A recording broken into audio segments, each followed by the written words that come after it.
Hello people of YouTube, Srsly here, and today I'm going to be taking you through all of No Man's Wharf and everything in the Lost Bastille up to the Lost Center. So without further ado, let's get going. Immediately need to do some backtracking, but I swear I know this area like the back of my hand.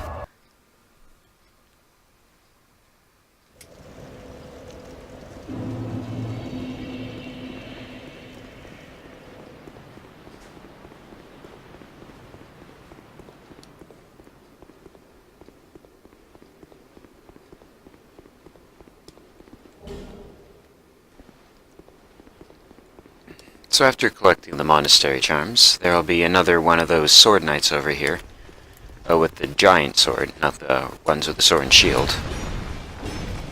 He's about as weak as he's always been, and after you kill him, wow, that's a really rare drop, then you should run over here and there'll be 4 bodies. Or 3 bodies, I suppose.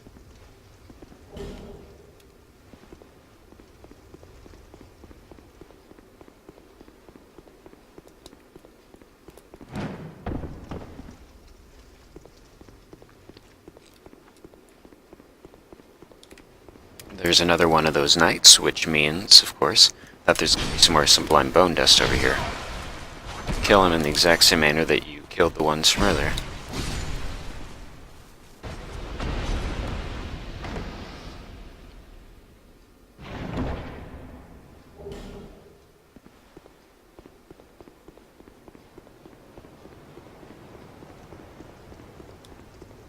So, just around this corner is an elevator which leads down into a slightly flooded area of the map, which leads into No Man's Wharf. But you do not need to concern yourself with this for the time being. You'll be going back there later once you need to make your way over to the rot. Well, excuse me.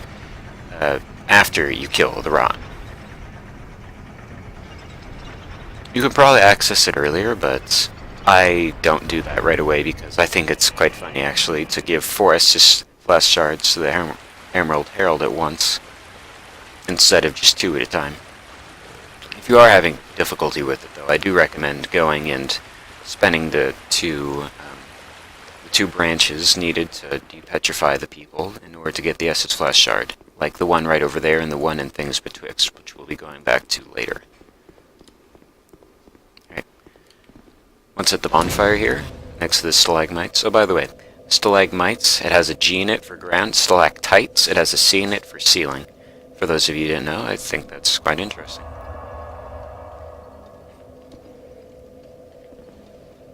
Tap Y to toggle it, so that way you can light a torch. And you'll be using this torch until we reach the area where you need to ring the bell to get the ship, which is over there, into the dock so it can port, or into the port so it can dock. Additionally, this light does go out if you drop down into the water, so do not jump down into the water there. And if you do, then make sure that you don't do a roll, otherwise the water will put the torch out.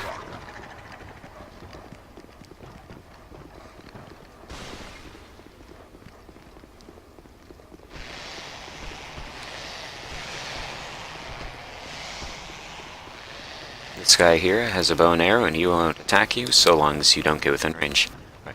You can kill these guys with 2-handed heavy attack or with 2-handed light attacks or regular attacks, or single-handed light or heavy attacks.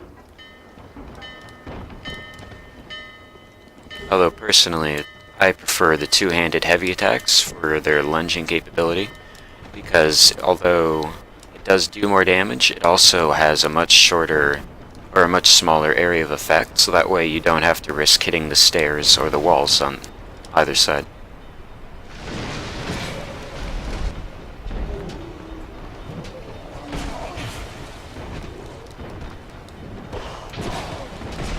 Make sure that you've knocked down the shortcut, so that way if you die, you can come back over here quickly.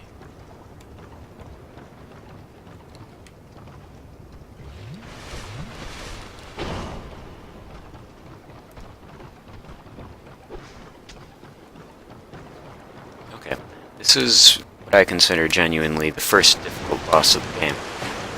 And, well, the first non-optional Well, I mean, this entire area is optional. This portion of the guide, at least. Alright, so this fight is all about baiting. And what you need to do is you need to position yourself a ways back so that way you are close enough to bait out his attacks, but not so close as to get hit by them. For example, here, I managed to bait out one attack. One, jump in. One, two, and then he does his lunge attack.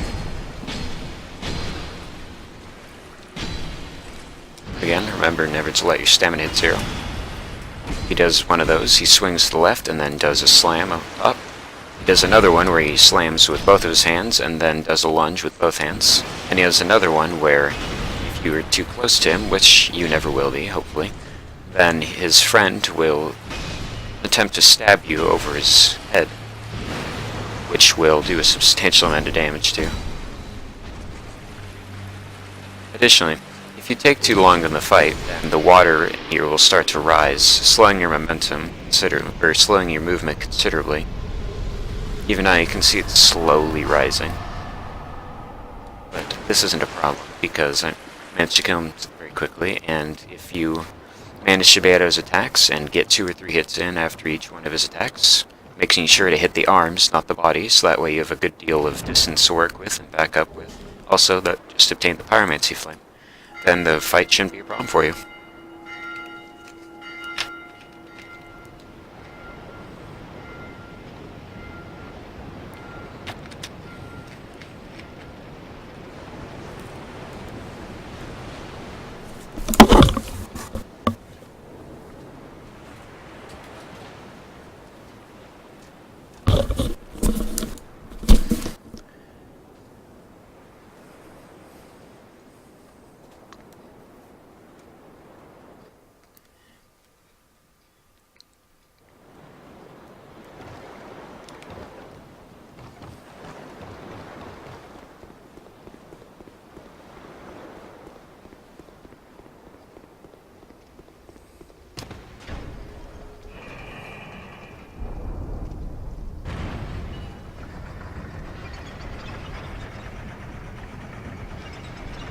The small little cave we just passed by there we'll immediately access, so run to the other side of the cage, opposite the door, and make sure you are not standing on the button. The cage stops moving, wait for the door to open and the button to raise up, and then immediately run through the door.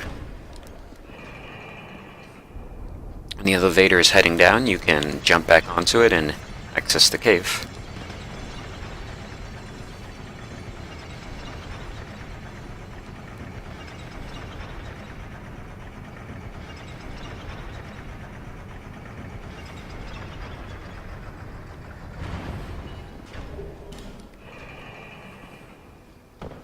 Neither of the items are particularly interesting or useful, but it's good to have them, simply because it helps to fill up your inventory.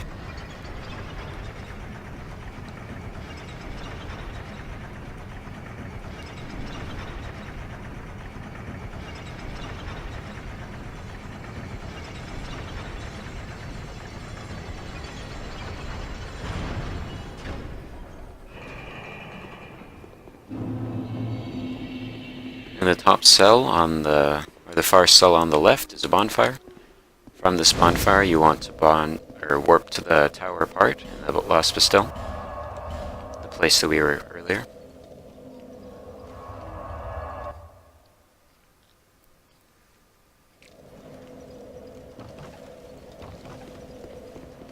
Up ahead is another mini-boss, the Pursuer.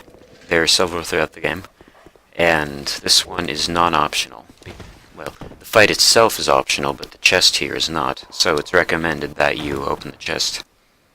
Well, they recommend that you kill the Pursuer for easier access to the chest. It contained a fragrant branch of yore, which is necessary for obtaining several things, but the primary one being an Estus Flash Sharp. Left, or dodge right, walk back, dodge this attack by strafing. Right, back, and void. Right. Also, he does drop a Twinkling Titanite, so make sure not to kill him over the hole right there. Twinkling Titanite can be used to upgrade the Drang Lake armor set once you've equipped it, and it can also upgrade your shield and the helm. You'll obtain the helm later on, but for the time being, you should just upgrade the chestplate.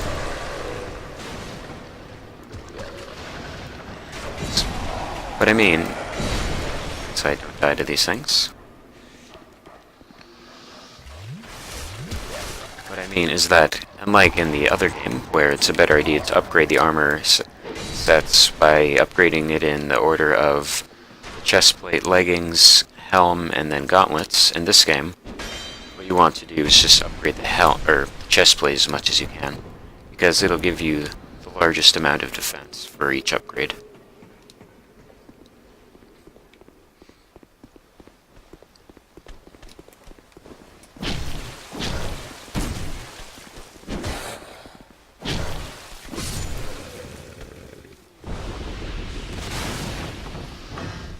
Through here is an NPC you'll be seeing a lot of throughout the game, named Lucatiel of Mira. I don't think... You should talk to her because later in the game she'll give you a really good ring. I come, don't I? Make sure to open the chest for the key to a door, which is required to progress.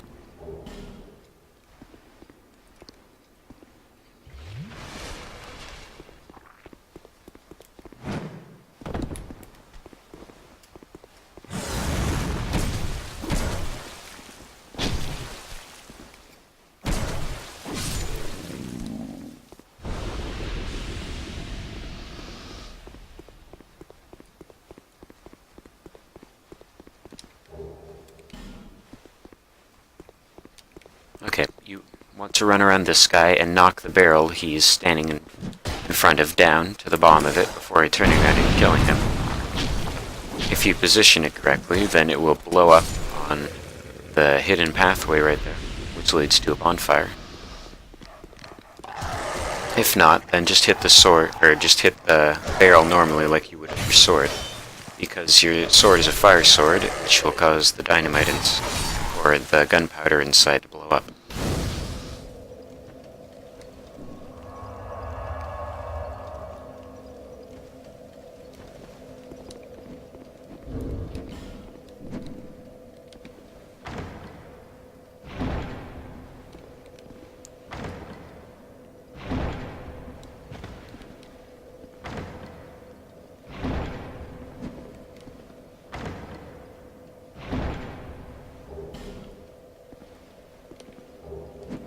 So, Macduff the blacksmith, who's the dwarf right here, will sell large titanite shards once you've given him his dull ember, which will allow you to not only infuse weapons, like your longsword, which you'll infuse with lightning, but it'll also allow you to buy large titanite shards, which you'll need to have 6 of in order to reinforce your weapon up to +6.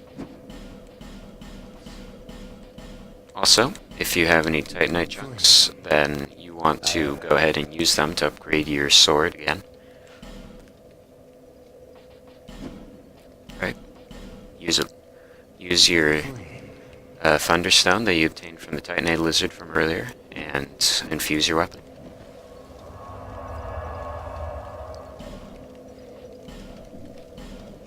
From here, you want to warp back to the Excel holding cell, which you originally came from before warping, that you used to warp to the tower part. And before heading into the hidden pathway on the right, once you drop down, you want to open the chest, which is around the side of the building where Macduff is, for a Titanite shard. Or not Titanite shard, excuse me, an Estus Flash shard.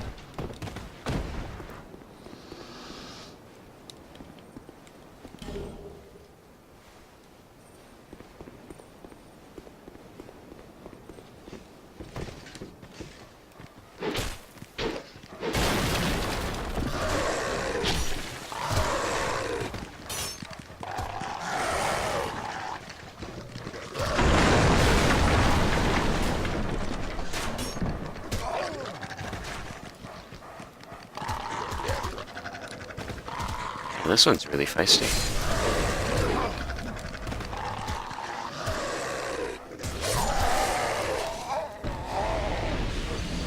This is why you don't break the rule of trying to use an Estus flask when you're surrounded by enemies. Because doing so will most likely result in at least one of the enemies hitting you. And if it's a dog, it will certainly break your poise, which will cause you to stop healing.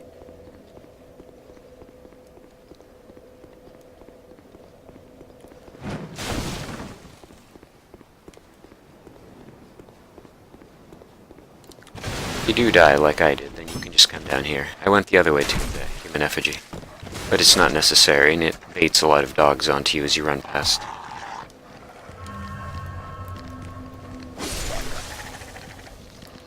And from here, your two-handed heavy attacks have plenty of range, so they should be able to hit somewhere in the range of 1 to 3 dogs per stab in the small hallway.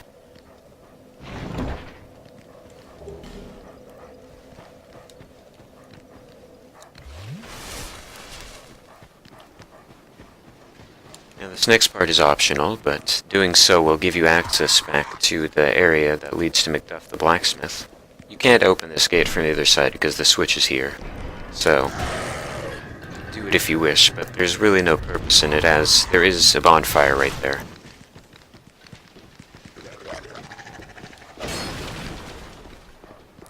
Run over to here, and then immediately turn around before killing this guy. Run into this room, and then immediately duck out. The other guy on the left who you didn't see will chase after you, but his friend will kill him. And then you have free access to a few flame butterflies, which can be used to light your torch without having to be anywhere near a bonfire. Kill the 2 dogs here. If you do it quickly enough, then the knight, which will drop down up top, from up top, assuming he does. There we go. Then he won't be a problem. And then you can hit this rock, which will spawn in 3 more of those screaming guys, which you should kill once they jump out of the cage. As waiting is preferred because it's really hard to hit them while they're in the cage because they have a height advantage. As you can see, my sword hits the very bottom of the cage without hitting anything inside. Also, now that you've infused your fire sword with lightning, so now it's a lightning longsword, then you can hit those barrels filled with gunpowder without any problems, as they won't explode when you hit them.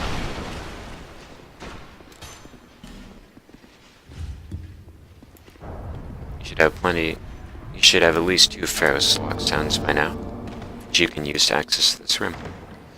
So Ferrous Lockstones, which activate Ferrous mechanisms, or whatever the proper name for them is, will light up the room, giving you clear visibility of that guy up there, who's another one of the ninja guys from earlier. And it should also open up a hidden passageway, or activate a certain kind of mechanism.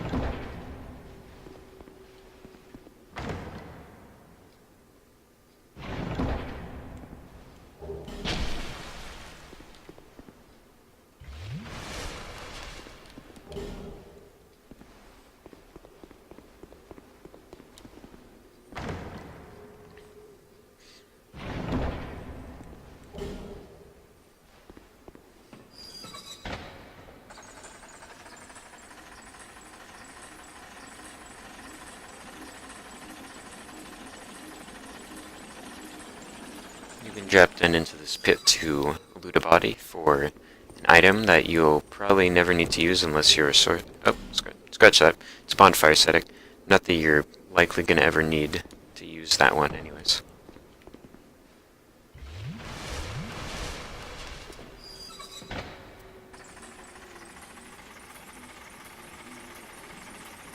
Bonfire ascetics, when you burn them in a bonfire, will increase the difficulty of the area nearby, likely the area past it, by making it New Game Plus. New Game Plus introduces quite a few changes, but the primary ones would probably be enemies do a lot more damage, have a lot more health. There are certain enemies that don't spawn in the normal game that spawn a new game. And the bosses will also be respawned when you use an acidic, again a New Game Plus. And they will have either some new attacks, a lot more health, and do a lot more damage.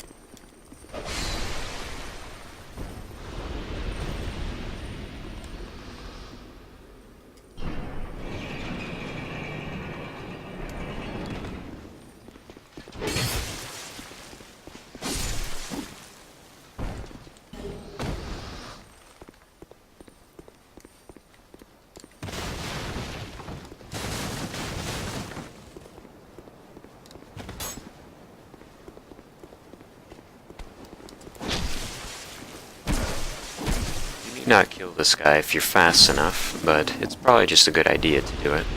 Otherwise, you might just get pinned up against a wall.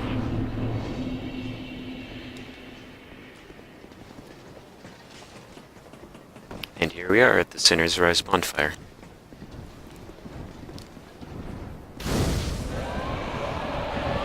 Those gargoyles over there are optional bosses of the area that we'll skip for the time being, as they're actually considerably more difficult than the actual boss.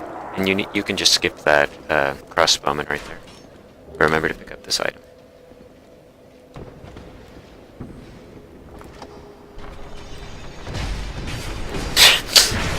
Oh, okay. I did not think that would happen.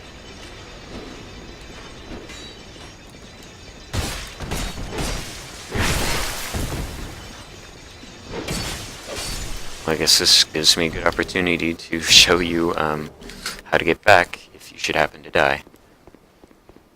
You just pull this lever right here. And yes, you are not immune to damage. And these fire arrows will do damage through your shield, albeit very minimal damage.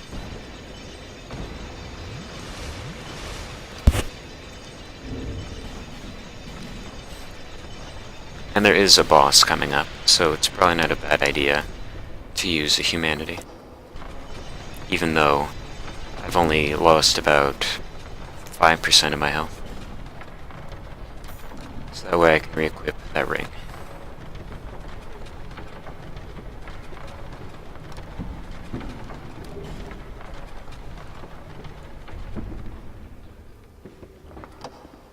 This is a good example of why you should push the buttons on elevators right after you use them, so that way you can have quick access to them later on without having to pull the lever.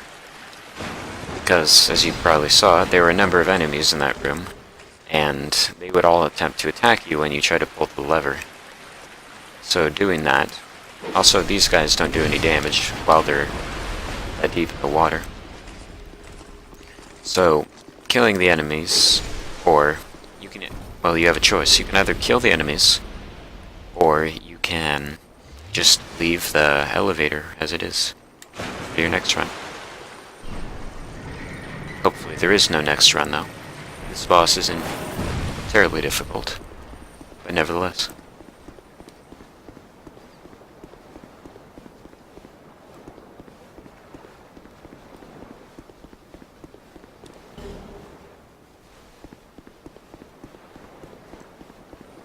Okay, so this boss is the last sinner. It's the area boss, and killing him will give you your first Lord Soul.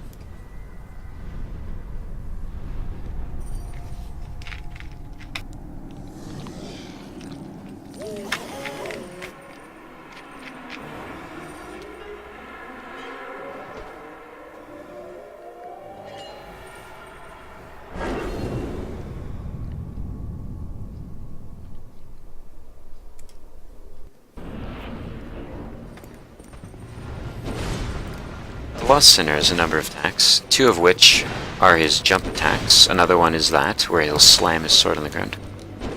He also has a lunge attack, which he uses when you're at a medium range. He'll use this when, well, he'll just use it randomly, and whenever you attack him when he's in that stance, or if you manage to hit his sword when he's in that stance, then he'll parry you for a sizable amount of damage.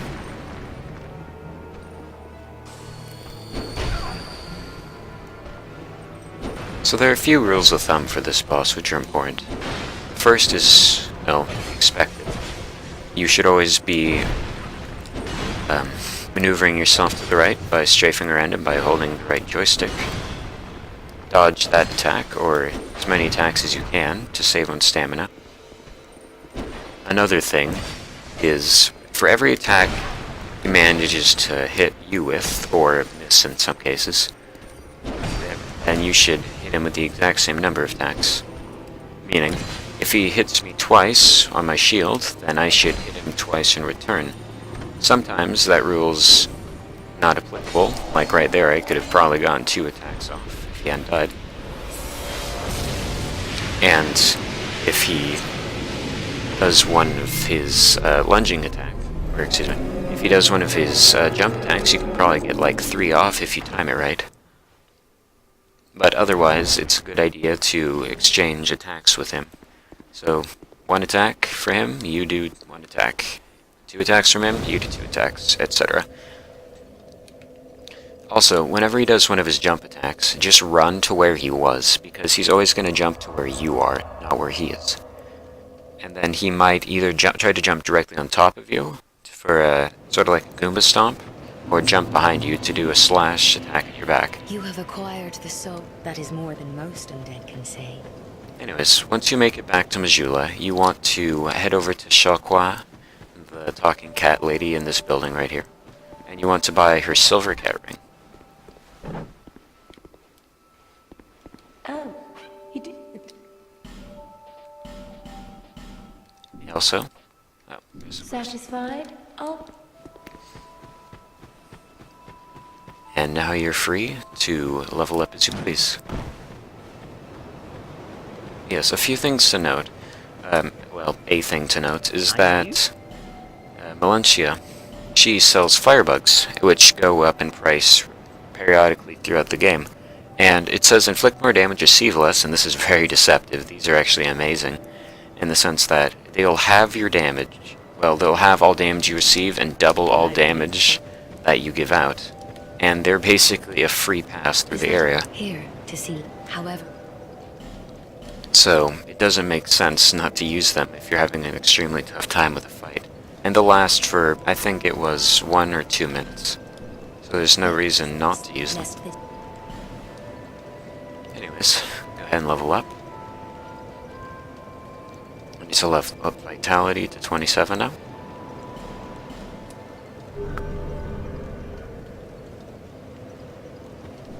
And with that is the conclusion of the video. Hopefully you enjoyed it, learned something, and make sure to check back in next time where I'll be going through everything up to the Ron. Until then.